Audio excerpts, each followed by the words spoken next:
compañeros.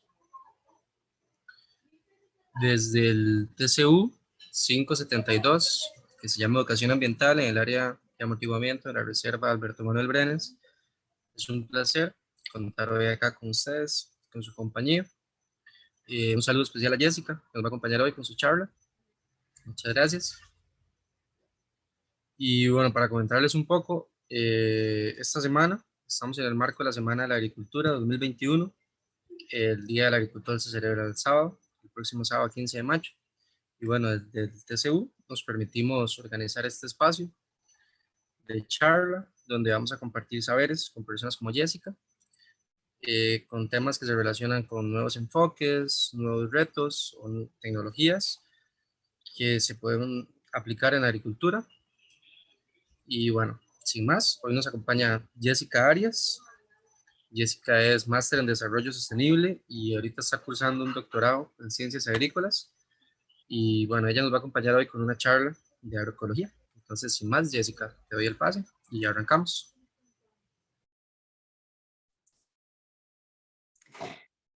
Gracias, Luis Diego. Gracias a el TCU por la invitación. Para mí es un honor estar hoy acá, en especial por el efeméride que estamos haciendo honor, que es el Día del Agricultor, y se conmemora pues a lo largo de esta semana. Me parece una iniciativa muy linda de parte de ustedes, rescatar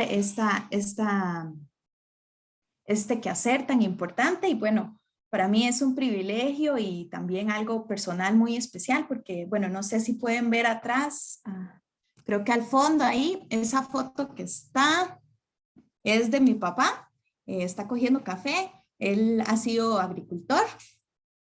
Cuando su salud se lo permitía, fue un orgulloso agricultor. Entonces, pues como hija de un agricultor, me complace mucho que esta profesión y este quehacer se resalte. Entonces estoy muy orgullosa de él y de estar hoy aquí compartiendo un poquito con ustedes.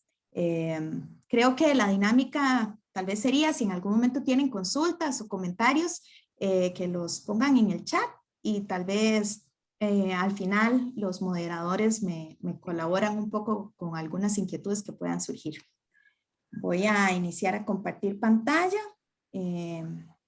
Tal vez dependiendo si mi internet fluctúa un poco, voy a quitar el video, pero si no, voy a continuar con el video instalado. Entonces voy a compartir pantalla.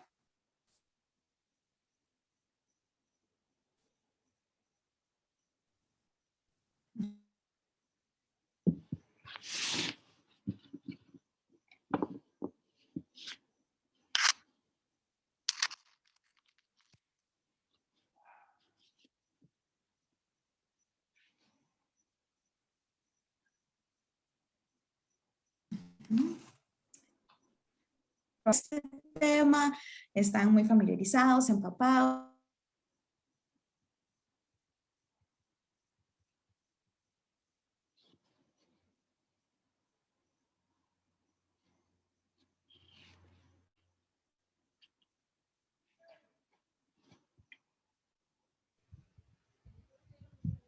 Quizás algunos de ustedes sean expertos en esto en el futuro, indiscutiblemente.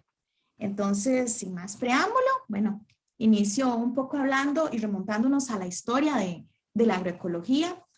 ¿Cuándo surge? ¿Por qué surge? Y para mí un punto de partida importante es la década de los 80s, porque en esta época sucedieron muchas cosas de toda índole en la sociedad. Entonces tenemos desde la época de oro de Michael Jackson hasta el surgimiento y la implementación del Internet, por ejemplo, o la finalización de la Guerra Fría. En fin, sucedieron muchas cosas y también estoy segura que muchos de los que estamos conectados hoy acá nacimos en esa época también. Quizás algunos no, antes o quizás otros después, pero bueno, el asunto es que esa época fue importante para la agroecología por varias razones. Y voy a mencionar la principal, que es la Revolución Verde.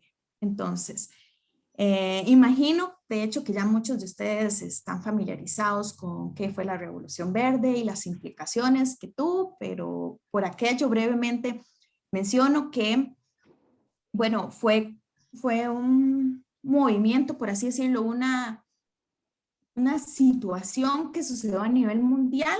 Inició, por así decirlo, en los 60s, habían ya sus inicios, se remontaban incluso un poco antes, pero donde tuvo su mayor apogeo y el surgimiento fue en los 60 en Estados Unidos, y de ahí se distribuyó a otras partes del mundo hasta convertirse en algo muy globalizado.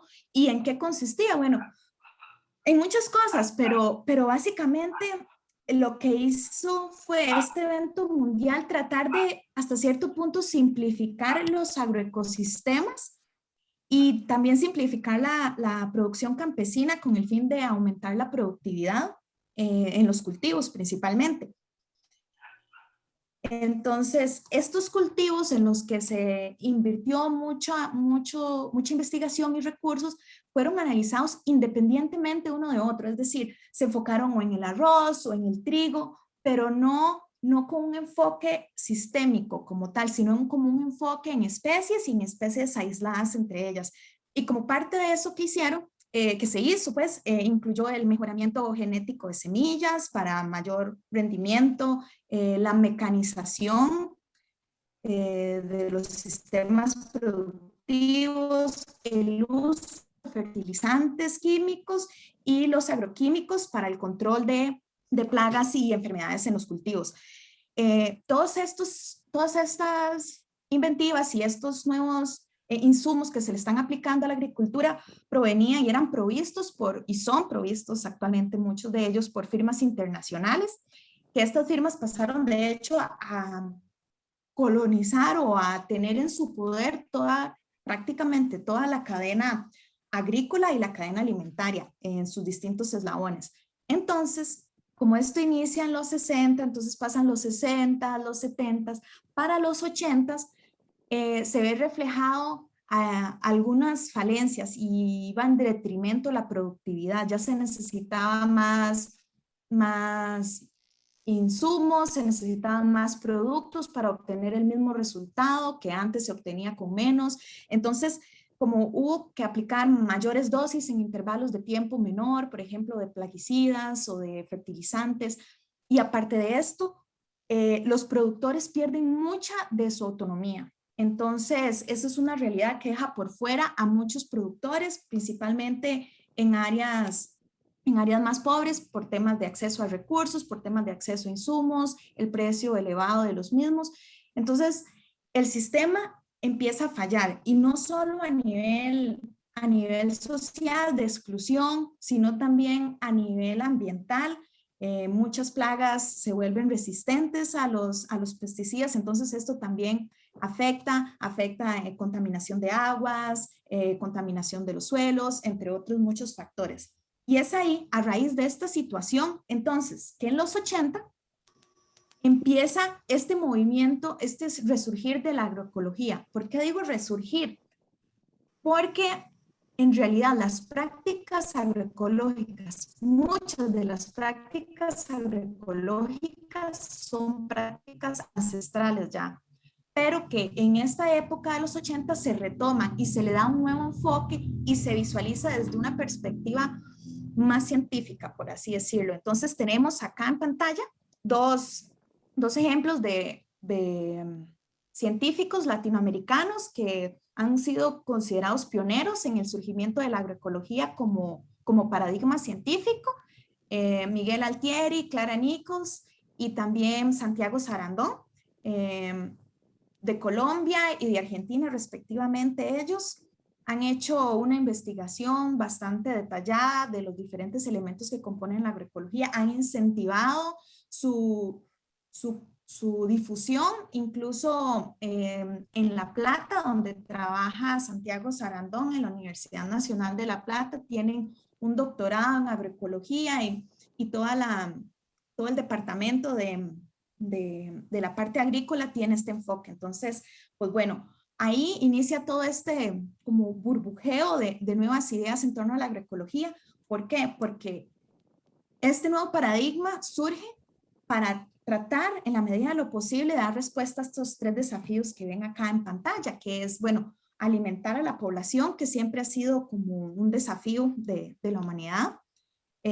Y cuando hablamos de alimentar a la población, ya todos sabemos y hemos escuchado muchas veces que esto tiene que ver con la distribución de los alimentos, con patrones de consumo. Ahora es importante también destacar pérdidas y desperdicios de alimento a lo largo de la cadena productiva. También quiero aquí resaltar la importancia de la seguridad alimentaria y nutricional. Esto lo engloba muy bien la agroecología, como vamos a ver más adelante en la presentación. Y cuando hablo de seguridad alimentaria y nutricional, me refiero a estos pilares que la conforman de disponibilidad del alimento, del acceso al alimento, del consumo, de cómo yo preparo y cómo yo ingiero el alimento, de la utilización biológica que mi cuerpo puede dar a ese alimento. Y eso tiene que ver con prácticas de cómo se prepara, la higiene, los recursos que tengo disponibles, y todos estos elementos deben ser estables a lo largo del tiempo. Es decir, pensemos en algunos agricultores que producen de autoconsumo, entonces utilizan lo mismo de sus huertos para el consumo de sus hogares, pero la mayoría de cultivos pueden ser estacionales. Entonces, si bien en una parte del año ellos pueden tener acceso, tal vez otra parte del año no. Entonces, ahí ya perdemos esta estabilidad del alimento, y es cuando la seguridad alimentaria y la agroecología pueden incidir muchas veces en forma de, por ejemplo, capacitación para saber cómo hacer un adecuado almacenamiento, o simplemente el incentivo de prácticas de trueque entre ellos que les permitan de una forma u otra tener acceso a alimentos a lo largo de todo el ciclo productivo de los distintos cultivos, por ejemplo. Ok, otro de los desafíos es, por supuesto, conservar el ambiente. Ya hablamos de la contaminación que promovía, bueno, que producía básicamente la Revolución Verde en sus diferentes manifestaciones, hacer frente a incertidumbres, y con hacer frente a incertidumbres me refiero no solo al tema de cambio climático, que es lo que pensaríamos más fácil, sino al agotamiento de los recursos, por ejemplo, los combustibles fósiles, que en el caso del petróleo es un insumo importantísimo en la producción de fertilizantes y agroquímicos, y también pues es necesario para mover los alimentos de un lado a otro a nivel mundial si estamos en un mundo pues globalizado donde los alimentos se trasladan para su productividad y demás, como vamos a ver más adelante. Entonces tenemos este panorama con la agricultura, y con lo que voy a decir no quiero quitarle méritos a la agricultura en ningún aspecto, porque pues de ella se ha habido parte de la evolución del ser humano, y es el sistema que nos mantiene vivos, que nos proporciona alimento. Pero para nadie es un secreto también que la agricultura es, por ejemplo, el principal contaminante de agua en términos de nitratos, fosfatos y pesticidas. También es la principal fuente antropogénica, es decir, producida por el hombre, de gases de efecto invernadero, y con estos no solo me refiero al dióxido de carbono, sino me refiero al metano y al óxido nitroso también, de distintas prácticas agrícolas que son liberadas a la atmósfera, o de cómo se maneja el suelo, ¿verdad? De que rompe ciertos agregados y que permiten la liberación de estos componentes. Entonces, pues tenemos este panorama con la agricultura, y bueno, también la deforestación para expandir la frontera agrícola influye muchísimo. Entonces, con estos, por decirlo así, problemáticas que tenemos, la agroecología presenta una propuesta, y es que ella aborda desde diferentes perspectivas temas asociados al impacto ambiental, al impacto socioeconómico y al impacto cultural que ciertas prácticas agrícolas tienen. Entonces lo que hace es como una propuesta de cómo podemos hacer un poco mejor las cosas. Y vamos a ver una serie de estudios de caso pequeños en esta presentación para ejemplificar un poco esto, de cómo la agroecología incentiva otras maneras de producir, de cómo busca la inclusión social y cómo busca también resaltar este vínculo entre los ecosistemas y el ser humano como parte integral del mismo, ¿verdad? Entonces, con esto que he mencionado, podemos decir que la agroecología tiene 3 dimensiones importantes. Disciplina científica, es decir, las diferentes prácticas y los diferentes procesos que se incentivan tienen un respaldo científico, investigación detrás de cada propuesta.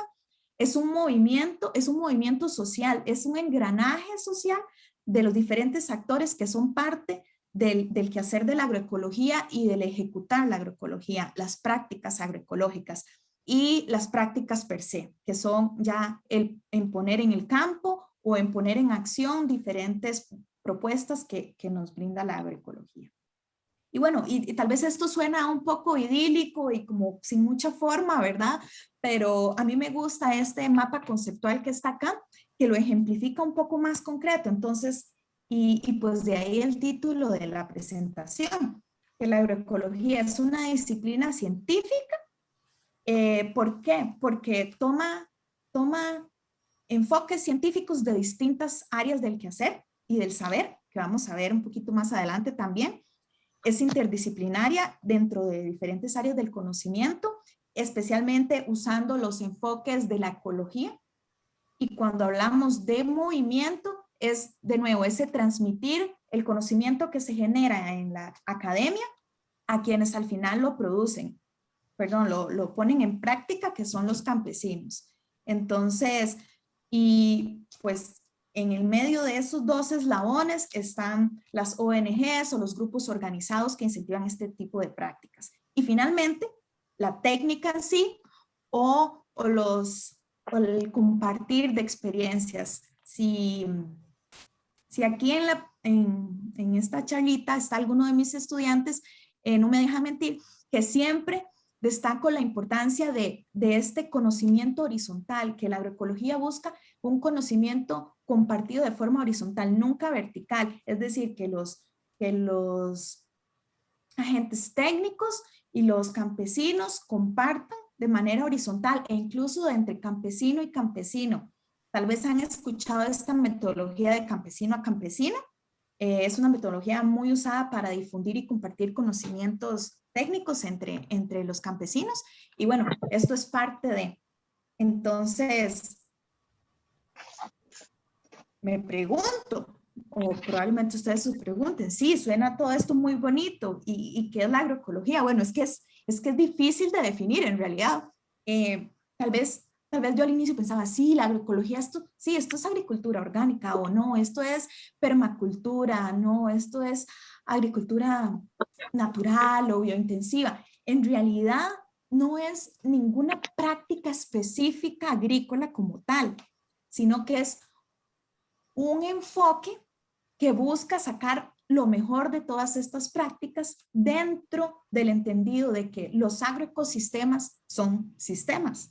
Es decir, que funcionan como sistemas y que todos los diferentes elementos que están ahí son importantes para su desarrollo y para su gestión adecuada. Entonces, lo que hace la agroecología es propiciar diseños y manejos de agroecosistemas que puedan ser más sustentables. Y pues es una ciencia en realidad la agroecología que toma un poquito de todo y lo une para salir con una propuesta para los agricultores. Y esto no lo digo yo, claramente hay todo un bagaje científico que respalda a la agroecología como una ciencia, a la agroecología como un desarrollo novedoso, como dentro de la agricultura misma, con principios que son sustentables. Y incluyo aquí un poco también cómo la agroecología está también tomando relevancia en la parte de manejo animal. Normalmente pensaríamos como en cultivos únicamente, pero no es así. La agroecología es una integración entre los diferentes sistemas que también contribuye a la productividad animal. En Costa Rica se hace investigación en temas de agroecología Y pues ni qué decir a nivel internacional. En la esquina superior derecha pueden ver una revista, es una revista científica únicamente dedicada a la divulgación de información científica en temas de agroecología y de sistemas de alimentación sostenibles. Abajo en la esquina inferior derecha ven la portada de un reporte reciente de la FAO sobre los enfoques agroecológicos que parecen ser bastante novedosos. Entonces, como vemos, hay todo un movimiento detrás y hay todo un bagaje de conocimiento que respalda las diferentes prácticas. ¿Está bien? Si ponemos esto un poco más en blanco y negro, tenemos a grandes rasgos estas tres disciplinas que interactúan dentro de la agroecología, que contribuyen al pool de conocimientos. Entonces, esto es ahora. Anteriormente no era tan armoniosa esa relación, por así decirla, entre la agronomía, la ecología y las ciencias sociales. Incluso ahora todavía no lo es, pero bueno, la agroecología no lo es del todo, pero la agroecología busca exactamente esa integración. Es interesante, por ejemplo, ver cómo para la ecología, antes, e incluso, bueno, algunos ecólogos todavía, pero ya esto está quedando un poco de lado, veían a los sistemas agrícolas como sistemas poco interesantes, porque tenían tal vez una biodiversidad baja o débil, o la consideraban incluso como banal, por así decirlo, y que debido a que tenía tantas perturbaciones por prácticas de los campesinos, entonces, y técnicas culturales, básicamente desestabilizaban las dinámicas ecológicas que podían pasar ahí, entonces no había como mucho interés, eso por parte de la ecología. Ahora bien, por parte de la agronomía más bien veía a la ecología y todos sus abordajes como que carecían de eficiencia y de productividad en realidad, cuando de maximizar la productividad se trataba. Y consideraba que la ecología no le daba el papel que los agricultores merecían. Esto era lo que pasaba. Sin embargo, con el tiempo, esto llegó como a unificarse y, por así decirlo, se movilizaron los conocimientos y pues la agroecología entonces la agronomía pone un poco más sus ojos dentro de los sistemas ecológicos y el funcionamiento ecológico y lo incorpora en sus prácticas, y la ecología ve como relevante estudiar sistemas agroecológicos y sistemas agrícolas como tal, que despiertan ese interés, ¿no? Y como vemos, al estas relaciones mejorar, las ciencias sociales se involucran directamente en ambas. ¿Por qué? Porque, de nuevo, el quehacer del productor, el quehacer del campesino es reconocido dentro del mismo, y del ser humano dentro de un sistema. Entonces, pues hay como una armonía. Entonces, estos son los tres áreas del conocimiento o enfoques científicos principales que dan todas las bases para la agroecología. De hecho, justamente algo así es lo que estoy explorando en mi investigación de doctorado, que básicamente busca trabajar la parte de agrobiodiversidad en huertos familiares y cómo esta influye en la seguridad alimentaria de las personas, entonces, de los hogares. Entonces ahí se ve un claro engranaje entre todas las piezas de cómo todo esto se puede integrar y cómo está tomando relevancia también este tipo de aproximaciones para hacer frente a los desafíos que tenemos actualmente, que no son pocos, ¿verdad? Entonces, ¿cómo funciona esto? Bueno, ya lo hemos mencionado un poco en diferentes partes de esta presentación. Tenemos la academia, donde se están generando conocimientos un poco más técnicos. Sin embargo, no hacemos nada con que los conocimientos se queden ahí. Lo mismo pasa en muchas otras disciplinas del saber, pero personalmente considero que en la agroecología es necesario, imprescindible, que todos estos conocimientos lleguen a quienes en realidad tienen que ponerlo en práctica, o son los que lo ponen en práctica, que son los y las campesinas, ¿verdad? Y para llegar ahí, normalmente se pasa a través de los diferentes grupos organizados o de las ONGs o de la misma gestión de la academia de forma apropiada para la difusión del conocimiento. Por eso también me gusta mucho que hayan decidido hacer esta semana y pues compartir un poco de este conocimiento con todas las personas de diferentes temas. Por cierto, todas las charlas que han propuesto a lo largo de esta semana están muy interesantes. Tenemos en la academia Incluí SOCLA. Pueden visitar la página de ellos si quieren un poco más de información. Es la Sociedad Científica Latinoamericana de Agroecología. Y ellos bianualmente realizan un congreso. Además, bueno, ellos son relativamente recientes en su conformación, pero están generando mucha información y muchos documentos importantes. Dentro de la academia también, por ejemplo, incluimos a la Universidad de Costa Rica, pues para no ir muy largo con este ejemplo de difusión de información que están propiciando a través del TCU. Está la UNED, por ejemplo, tiene un programa de extensión con talleres y demás para transmitir un poco a los campesinos directamente en talleres presenciales y con actividades hechas en el campo, un poco la difusión de estos conocimientos. La UNA tiene una maestría justamente en esta área. En fin, la mayoría de organismos académicos nacionales están incursionando en esta temática. El CATIE también tiene una inclinación importante en cuanto a estos temas y también la EARTH. Entonces podemos aquí seguir mencionando una serie de instituciones que están gestando en este sentido. En cuanto a grupos organizados, quise traer el ejemplo de acá, de San Ramón, del grupo de este colectivo Vamos a Sembrar. Pueden buscarlo en Facebook o en sus redes sociales.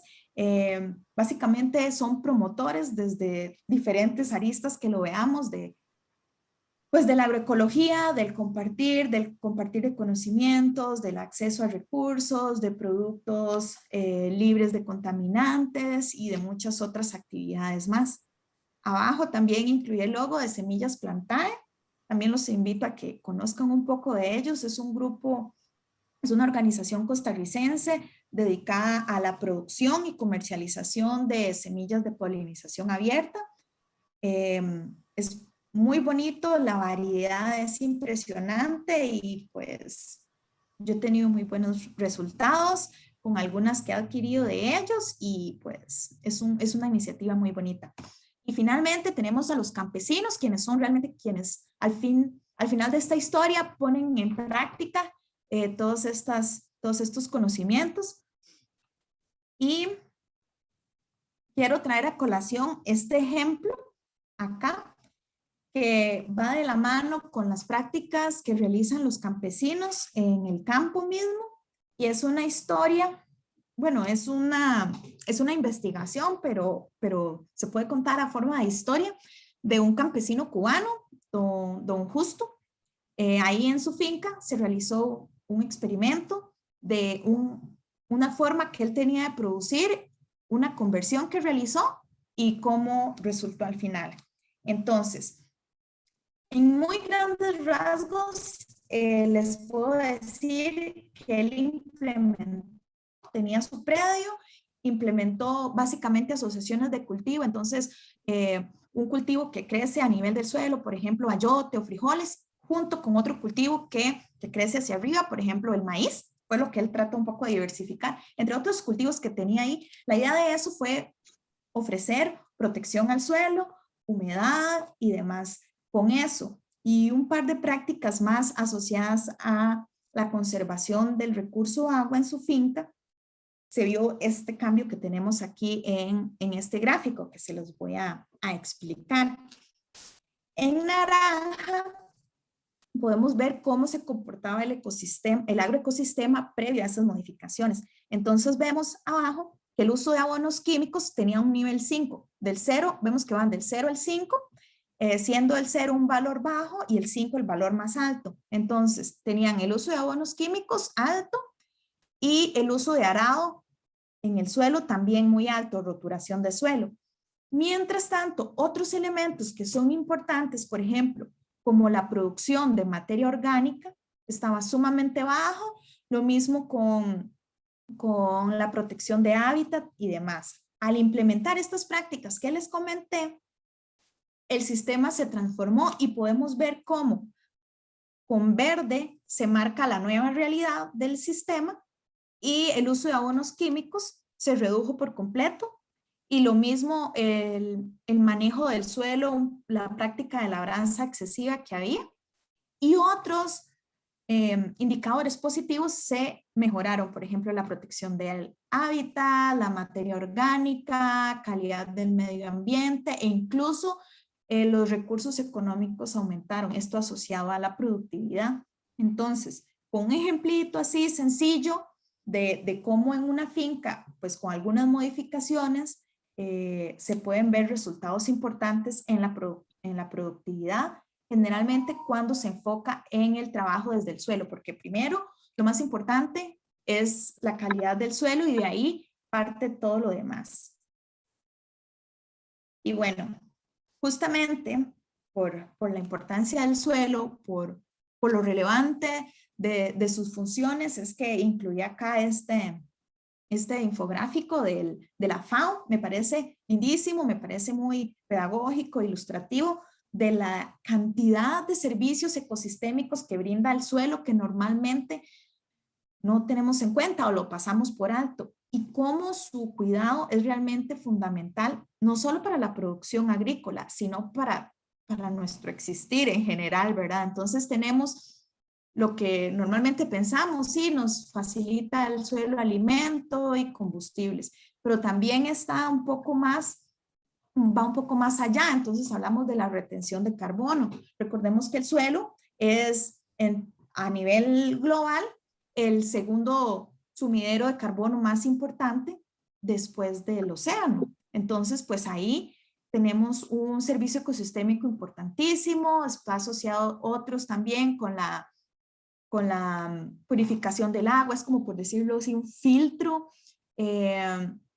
Está el ciclado de nutrientes, no solo el del carbono, el de nitrógeno, otros nutrientes también, y es hábitat para una infinidad de organismos, microorganismos, macroorganismos.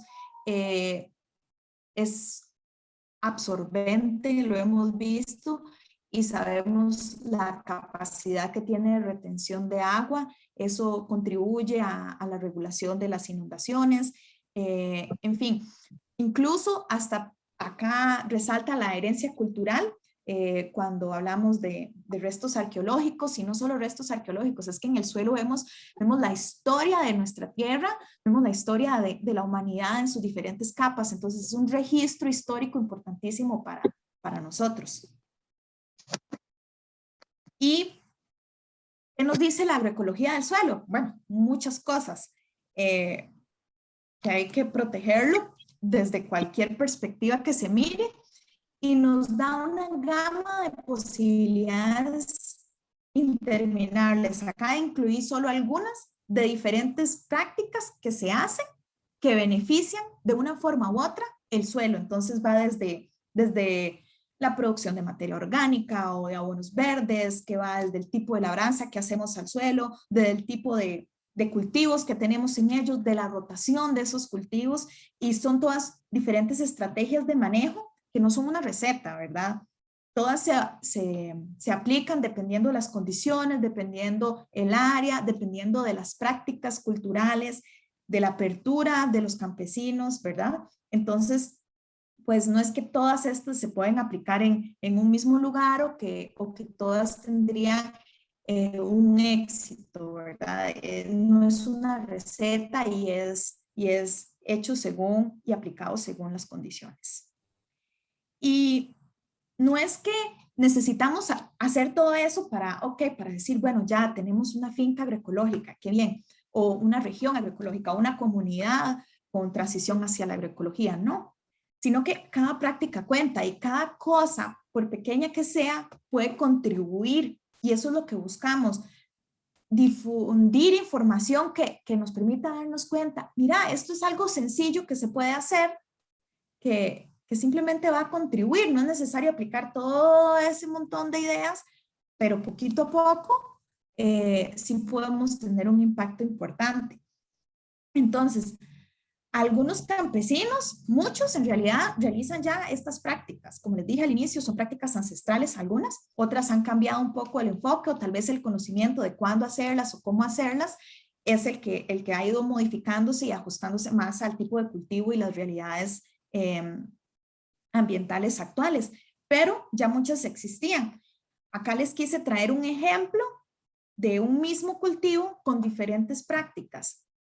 Y no es que los agricultores en una u otra hayan dicho vamos a hacer prácticas agroecológicas, sino que son diferentes prácticas orientadas a un mismo cultivo, pero con un enfoque diferente. Entonces, acá en Costa Rica tenemos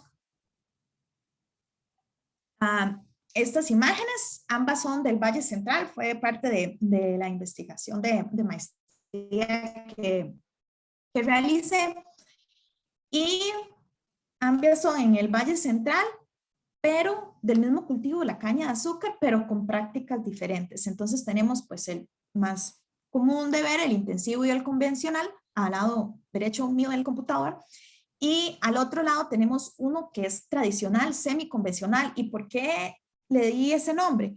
Porque en realidad, si bien tiene prácticas agroecológicas, todavía ellos utilizan fertilizantes químicos y en algunos casos ya no tanto, pero el uso de pesticidas. Entonces podemos claramente ver las diferencias en el uso de cercas vivas, que eso implica mayor biodiversidad, y todos sabemos que los ecosistemas y los sistemas entre mayor biodiversidad y mayor diversidad en general, pues son más resilientes desde distintas perspectivas ante shocks o cambios bruscos en el ambiente, de diferentes perturbaciones.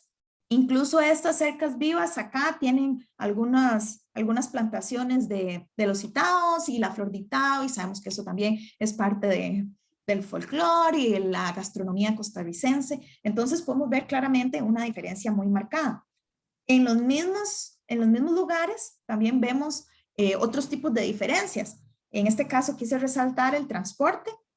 No es lo mismo un tractor con 4 llantas en cada eje que lo que vemos, pues un tipo chapulín más pequeño, o el transporte o el combustible que se puede utilizar en movilizar toda esa caña hacia un ingenio para la producción de biocombustibles, que es lo que se utiliza en transportar esa misma caña a un trapiche familiar donde se va a producir el dulce o la tapa dulce, la panela, ¿verdad?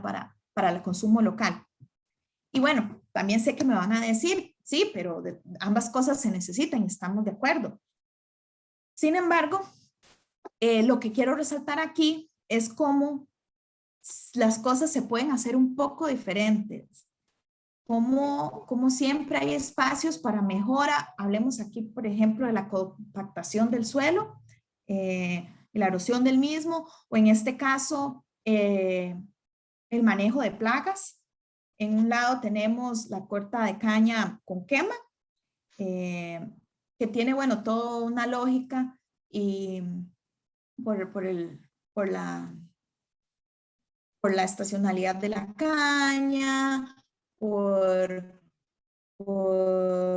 el aprovechamiento mayor de la sacarosa con el calor y demás, pero que en otras escalas se puede hacer completamente diferente, ¿verdad? Y el manejo también.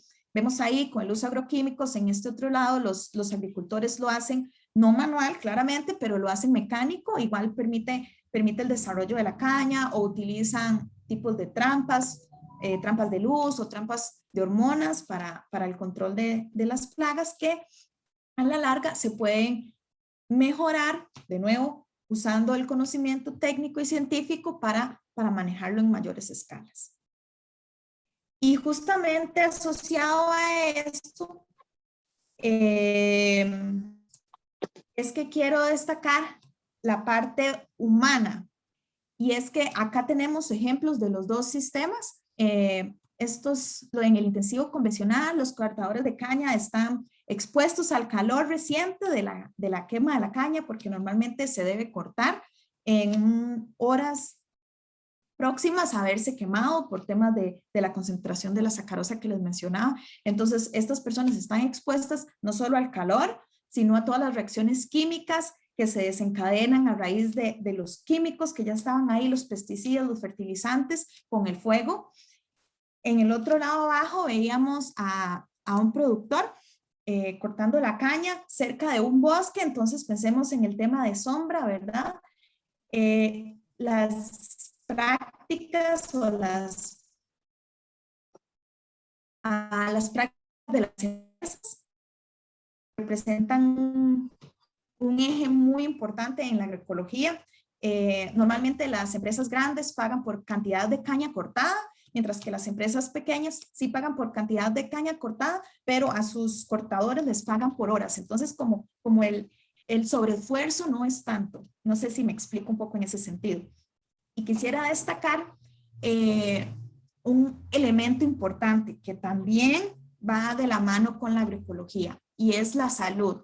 No solo en la salud del consumidor, que es lo que tendemos a pensar, sino en la salud de los productores. En este caso, no sé si han escuchado de la enfermedad renal crónica de origen desconocido. Bueno, mucha investigación se está haciendo acá por parte del IRET y otras instituciones. Es una enfermedad que aqueja bastante a los productores, a los cortadores de caña y a las personas que trabajan en el cultivo del arroz en el Pacífico costarricense, y no solo costarricense, también a lo largo de Centroamérica e incluso algunas partes de Asia también donde trabajan la caña, que se ha asociado justamente a eso, a estar expuestos a un nivel alto de calor, no tener sombra, a deshidratación muchas veces, sobreesfuerzo físico y también al consumo de agua con metales pesados que muchas veces son a raíz de la misma contaminación que los cultivos tienen en las fuentes hídricas. Entonces, todo esto está conectado también a la calidad de vida, no solo del consumidor cuando un producto llega con o sin agroquímicos, sino también cómo ese producto ha sido producido, ¿verdad? Y cómo han estado involucradas las personas a lo largo de la cadena productiva.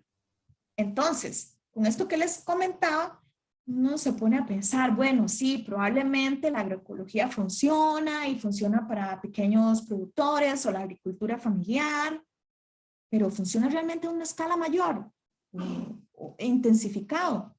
Y con esto que mencioné de la agricultura familiar, quiero destacar que también la agricultura familiar alimenta una parte importantísima de la población mundial, porque muchas de la producción a gran escala sabemos que va destinada a la alimentación de animales o a la producción de biocombustibles, ¿verdad? No necesariamente a la alimentación humana directamente, como sí lo es la agricultura familiar. Entonces, retomando la pregunta, para eso quise traer unos ejemplos a colación. Cuba en sí es un ejemplo de agroecología por sus orígenes, por su historia.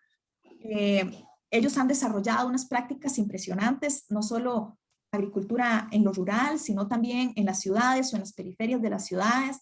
Entonces, pues es fácil entrar a internet y buscar un poquito y uno se maravilla con todo lo que ellos han hecho. En Argentina hay mucho avance también, en México también. Y acá hoy les quise traer dos ejemplitos. Uno es en Colombia, el Atico, una finca, y otro es en Nepal, sobre un tipo de agricultura que ya se da. Entonces, pues voy a hablarles un poquito de eso ya para ir cerrando un poco la presentación. Entonces, en el Atico, este es un caso exitoso, intensivo de intensificación agroecológica a gran escala. Es un referente mundial en realidad sobre lo que ellos han hecho, y básicamente tienen producción bovina, ovina y también bufalina, y ellos lo que han hecho es una mezcla de lo que llamaríamos silvopastoril y agroforestal. Entonces se dedican pues a la producción de carne y de leche y a la producción maderable también. Entonces tienen un sistema interesantísimo que los ha hecho acreedores de muchos premios y reconocimientos, y mucha investigación se ha realizado en torno a esa reserva. Y quiero que vean justamente el gráfico que está en el centro de la presentación, que dice resiliencia y adaptación a fenómenos climáticos. Y es otro elemento que justamente quise destacar de la agroecología, que permite la adaptabilidad de los ecosistemas, y no solo de los ecosistemas, sino de las sociedades en torno a esos ecosistemas, o de las familias o los grupos sociales que dependen de esos ecosistemas. Veamos este caso. En azul, tanto las líneas como los números que están abajo representan la precipitación a lo largo de los diferentes años. Entonces vamos del 2017 al 2013 y abajo pueden ver los números de precipitación. También el gráfico nos ejemplifica eso. Posicionémonos en el 2009. Vemos que es el año que ha presentado la menor precipitación en todo el gráfico, y justamente coincide con el fenómeno del Niño. Y ese año fue una época muy dura para Colombia, tuvo grandes pérdidas la agricultura ya justamente por el fenómeno del Niño. Ahora bien, quiero que vean en la parte superior esa línea discontinua de puntos rojos y verdes que representa la productividad de leche de la finca. Entonces podemos ver que a pesar de que fue el año más seco, que casi no llovió, la productividad lechera incluso aumentó.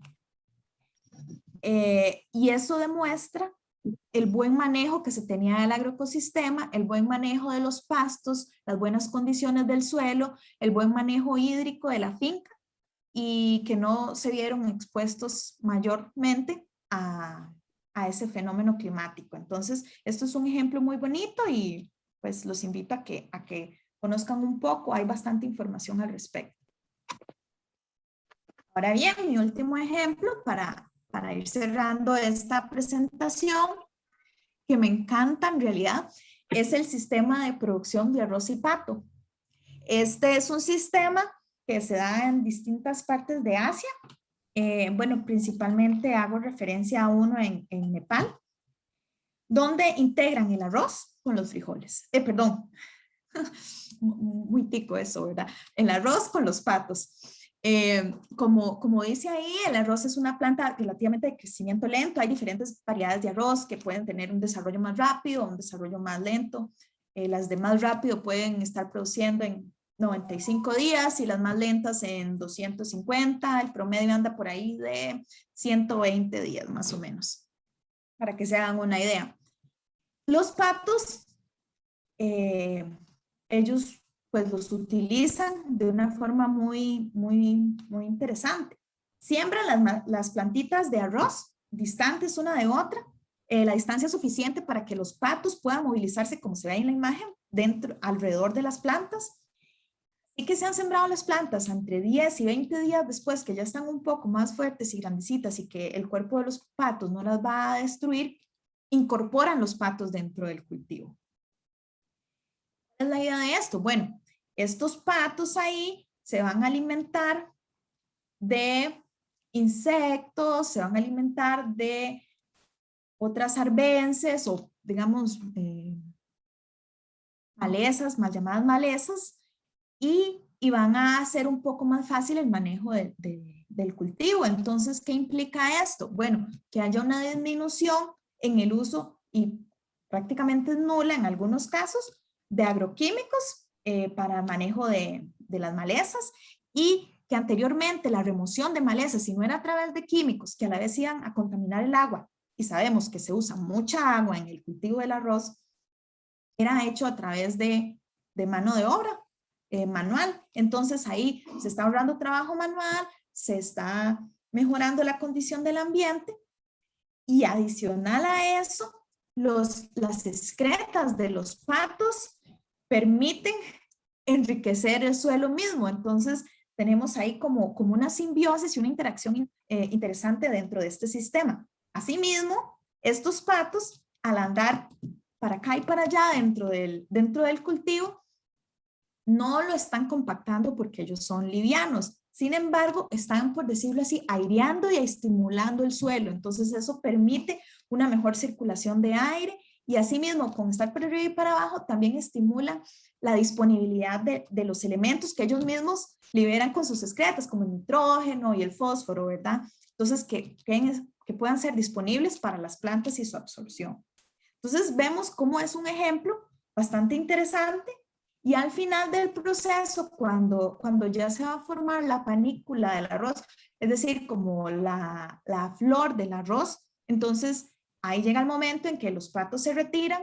Los patos pueden producir huevos, se han usado para eso, y también en la producción de carne. Entonces, estas fincas, mientras van produciendo arroz, también están produciendo patos. Pensemos en la seguridad alimentaria y nutricional de los hogares, un ingreso extra. Pueden colocar el arroz en mercados diferenciados. ¿Por qué? Porque es un arroz orgánico, en el caso de que no hayan incorporado ningún químico del todo. Entonces, son como muchos beneficios asociados en este sistema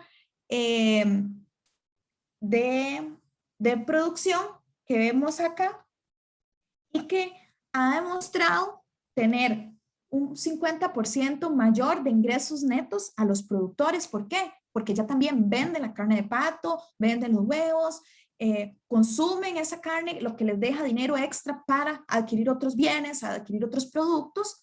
Y también es, no sé si lo pueden ver ahí, pero es evidente el impacto positivo en la ecología general del paisaje.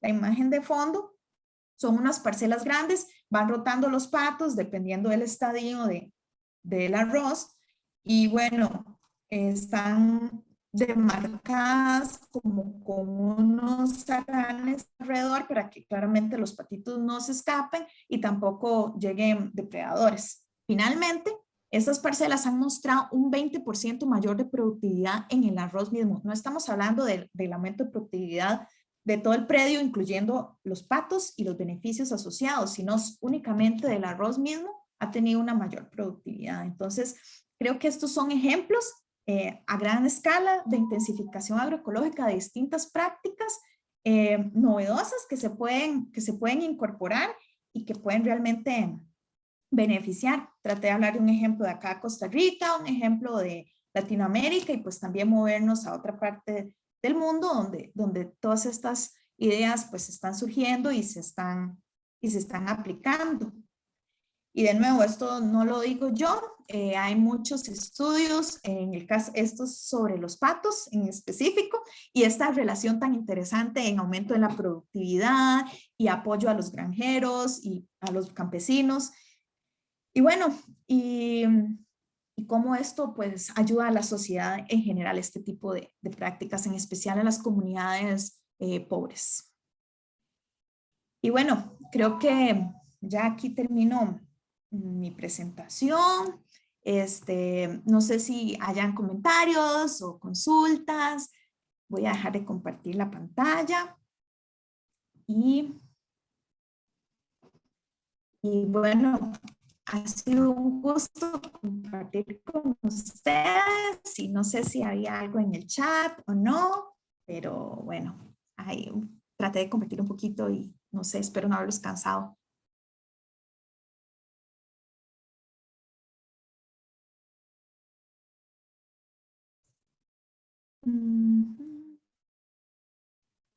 Bueno, creo que no hay mensajes por acá disponibles.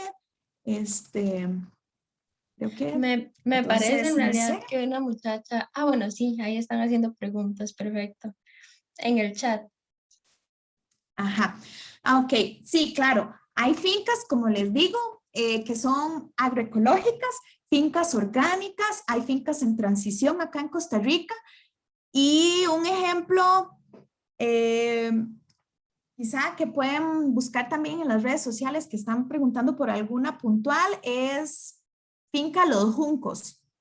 Entonces pueden buscarla por ahí y ellos están difundiendo bastante información. Es un ejemplo muy lindo a seguir. Se enfocan en la producción de hortalizas básicamente, pero creo que la pueden visitar. Y de hecho, muchísimas fincas en los predios de nuestros propios hogares son prácticas agroecológicas, donde tenemos sembrado como yuca, camote y bananos y ese tipo de cosas que son de subsistencia y que tal vez sabemos en qué temporada se siembra y que cortamos y dejamos las hojas ahí encima para que se descompongan y formen parte del ciclo, ¿verdad? Entonces, muchas veces tal vez queremos buscar algo realmente grande y novedoso cuando tenemos a la vuelta de la esquina muchas oportunidades y opciones para ver este tipo de prácticas. No que yo sepa, con relación a, estaban diciendo que muy interesante el ejemplo de los patos, sí, súper lindo. No, en Costa Rica, que yo sepa, no se ha implementado lo de los patos, la verdad. En Asia sí está bastante, en Nepal y Filipinas, en Japón, he visto que hay casos donde han sido bastante exitosos, esto de Nepal que les comentaba, pero no, acá en Costa Rica, que yo sepa, no está el manejo de patos y arroz todavía.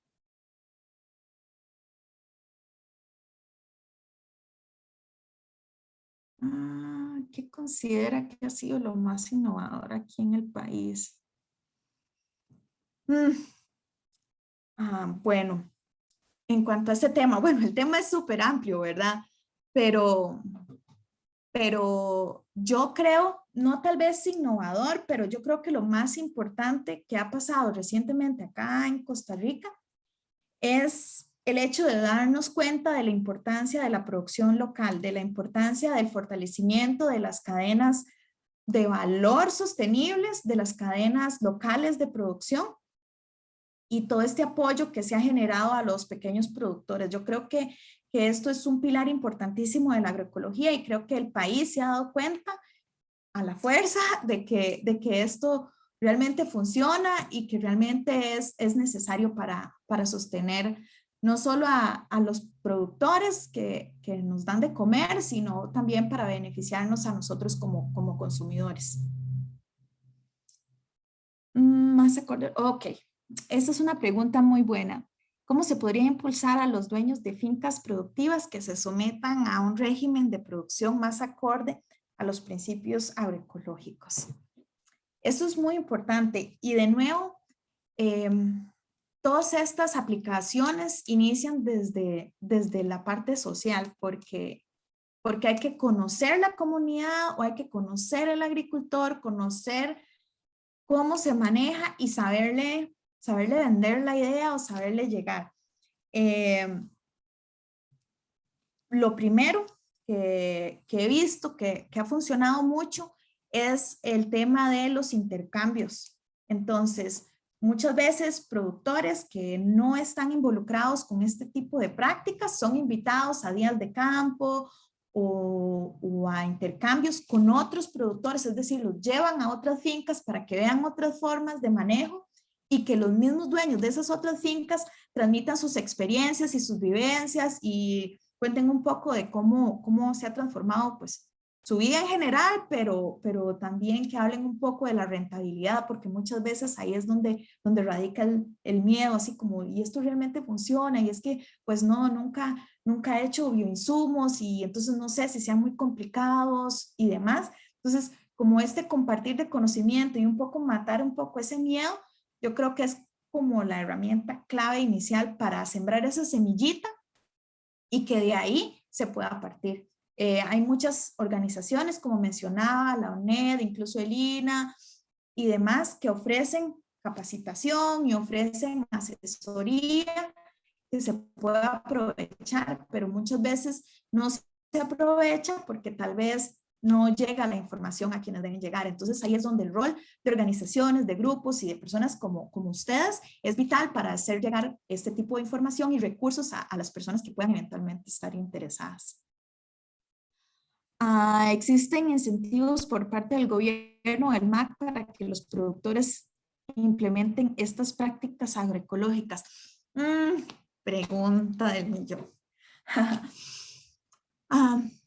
Ok, por ejemplo, cuando hablamos de prácticas, cuando hablamos de agricultura orgánica, todos sabemos que pues para denominarla orgánica, siempre hay una certificación detrás que la respalda y esa certificación implica prácticas específicas, uso de insumos específicos que no necesariamente son producidos en la finca, como sí lo trata de hacer las prácticas agroecológicas, pero que, por ejemplo, la agricultura orgánica es parte de la agroecología en cierto sentido y en cómo se puede ejecutar la misma. Y ahí sí hay ciertos incentivos dentro de las certificaciones, diferentes certificaciones internacionales que dan ciertos incentivos y accesos a mercados diferenciados. En el caso de la agroecología es más difícil en realidad. No hay como marcas o sellos específicos que le generen un valor agregado, por así decirlo. Usted puede incluir eso en su etiqueta y demás, pero como que no existe un respaldo como tal que certifique o evalúe realmente que son prácticas agroecológicas. Entonces, por ahí hay una desventaja. La parte del gobierno y la parte del MAC, ellos contribuyen en el sentido de capacitaciones o facilitación de instalaciones o facilitación de recursos o por ejemplo el Club 4S del MAC que trabaja con mujeres y jóvenes que pues les da por ejemplo gallinas o los ayuda a hacer invernaderos y demás, contribuye en ese sentido, ¿verdad? De darles como herramientas, pero incentivos económicos como tal o bonos o ese tipo de cosas, pues no, ¿verdad? Y, ok, ¿cómo está la disposición política para implementar la agroecología como sistema productivo principal en Costa Rica? Uy, eso sería tan lindo, pero con decirles que ahora los esfuerzos han venido orientados a tener la agricultura familiar reconocida como una actividad productiva importante a nivel nacional. Entonces vamos como, aquí en Costa Rica va como, ok, todo paso a paso, ¿verdad? Hay un comité de agricultura familiar, ya se incluyó, por ejemplo, en el último censo que hubo, ya aparecían los huertos familiares como sistemas productivos que no son finca, porque antes se hablaba de finca o no existía nada. Y como los huertos familiares no son como una finca como tal, ahora ya salen como sistemas productivos que no son finca. Entonces, ahí poco a poco se van abriendo espacios para reconocer la existencia de este tipo de prácticas, pero a nivel político como tal, de promoción de la agroecología, como una política para todo el país y como un nuevo sistema productivo acá, no. Lamentablemente todavía no, pero yo veo que hay interés desde muchas organizaciones y movimientos y creo que la pandemia ha despertado aún más esa necesidad y considero que puede ser posible. Pueden iniciar por las municipalidades, simplemente aprovechando lotes baldíos para jardines o huertos comunitarios. Hay ejemplos lindos de estos en diferentes partes del país. En Monteverde recientemente se está gestando un área donde antes era un redondel de toros, ahora se dejó para la comunidad y están trabajando con huertos comunitarios ahí. Entonces es como poquito a poco ese tipo de iniciativas, yo creo que son los insumos para algo mayor. Excelente. ¿Existe algún estudio de tipos de cultivo por zona geográfica en el país? Sí, claro, hay estudios detallados del suelo. De hecho, la Universidad de Costa Rica recientemente sacó una aplicación de suelos. Pueden buscar así como aplicación Suelos Costa Rica y les va a salir. Es bastante detallada. Uno se puede ubicar en la parte que quiera casi del país y le va a dar todo un listado de las características y la estructura, el tipo de suelo, el pH general y demás de ese suelo en particular, y con base en eso nosotros podemos ver y claramente la altitud y el clima, podemos ver qué cultivos son un poco más compatibles con ese tipo de suelo. Entonces sí hay como estudios para para tener una idea de dónde sembrar qué cosas.